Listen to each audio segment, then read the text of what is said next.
বিএনপির ভারপ্রাপ্ত চেয়ারম্যান তারেক রহমান কর্তৃক ঘোষিত রাষ্ট্র কাঠামো মেরামতের ৩১ দফা মানুষের কাছে পৌঁছে দিতে ময়মনসিংহের ভালুকায় সমাবেশ অনুষ্ঠিত হয়েছে। বুধবার বিকেলে ভরাডোবা ইউনিয়ন বিএনপি কর্তৃক পুরা সরকারি প্রাথমিক বিদ্যালয় মাঠে আয়োজিত আলোচনা সভায় ইউনিয়ন বিএনপি সভাপতি আইয়ুব আলী সরকারের সভাপতিত্বে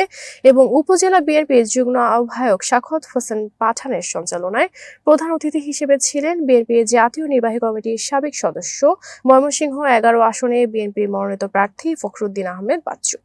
বিশেষ অতিথি ছিলেন ময়মনসিংহ দক্ষিণ জেলা বিএনপির যুগ্ম আহ্বায়ক রুহুল আমিন মাসুদ, উপজেলা বিএনপির যুগ্ম আহ্বায়ক গুলজার হোসেন, ওসমান গনি মল্লিক মাখন, আহ্বায়ক সদস্য